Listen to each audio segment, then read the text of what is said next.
Hi friends, welcome to social team பாது channel. இது என்னது அப்படின்னு பார்த்தீங்கன்னா, ஆப்பத்துக்கு தான் ஃப்ரெண்ட்ஸ் ஊற வச்சுருக்கேன். டிப்ஸு தான் சொல்ல போகிறேன். நிறைய பேர் கேட்டிருந்தாங்க ஆப்பத்துக்கு எப்படி ஊற வைக்கிறீங்கன்னு சொல்லிட்டு. ஒரு டம்ளர் புழுங்கல் அரிசினா ஒரு டம்ளர் பச்சரிசி ரெண்டும் ஈக்குவலாக இருக்கணும் ஃப்ரெண்ட்ஸ். அதுக்கு வந்து 1/4 டம்ளர் உளுந்தம்பருப்பு, ஒரு அரை டீஸ்பூன் கூட இருக்க வேண்டாம், 1/4 டீஸ்பூன் வெந்தயம் போட்டால் போகிறோம். நல்லா வாஷ் பண்ணி வச்சுருங்க. எல்லாத்தையும் ஒன்றாவே ஊற வச்சுருங்க. உப்பு போட்டு ஊற வைங்க. ஏன்னா இது ரேஷன் அரிசி. உப்பு போட்டு ஊற வச்சிங்கன்னா நல்லா வெள்ளையாக இருக்குன்னு சொல்லுவாங்க. பார்த்தீங்களா, ஃபுல் அண்ட் ஃபுல் ரேஷன் அரிசி. நான் ஊற வச்சு 2 மணி நேரம் ஆகுது ஃப்ரெண்ட்ஸ். குறைஞ்சபட்சம் ஒரு 4 மணி நேரமாவது ஊறணும். அரைக்கும் போது இதில் என்னென்னலாம் போட்டு அரைக்கணும்னு நான் சொல்கிறேன். இதில் வந்து பார்த்தீங்கன்னா பச்சரிசி 1 டம்ளர், புழுங்கலரிசி 1 டம்ளர், அவ்வளோதான். இது ரெண்டுத்தையும் வச்சுருக்கேன்.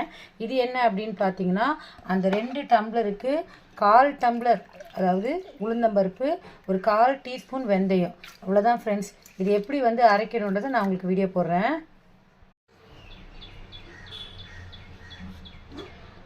Hi friends, welcome to social team பாது சேனல்.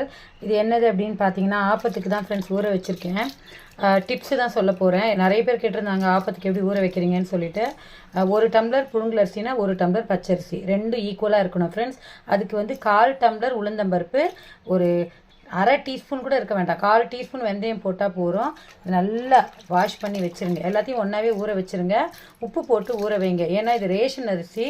உப்பு போட்டு ஊற வச்சிங்கன்னா நல்லா வெள்ளையாக இருக்குன்னு சொல்லுவாங்க. பார்த்தீங்களா, ஃபுல் அண்ட் ஃபுல் ரேஷன் அரிசி. நான் ஊற வச்சு 2 மணி நேரம் ஆகுது ஃப்ரெண்ட்ஸ். குறைஞ்சபட்சம் ஒரு 4 மணி நேரமாவது ஊறணும். அரைக்கும் போது இதில் என்னென்னலாம் போட்டு அரைக்கணும்னு நான் சொல்கிறேன். இதில் வந்து பார்த்தீங்கன்னா பச்சரிசி 1 டம்ளர், புழுங்கலரிசி 1 டம்ளர், அவ்வளோதான். இது ரெண்டுத்தையும் வச்சுருக்கேன்.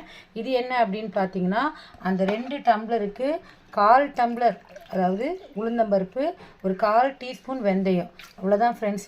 இது எப்படி வந்து அரைக்கணுன்றதை நான் உங்களுக்கு வீடியோ போடுறேன்.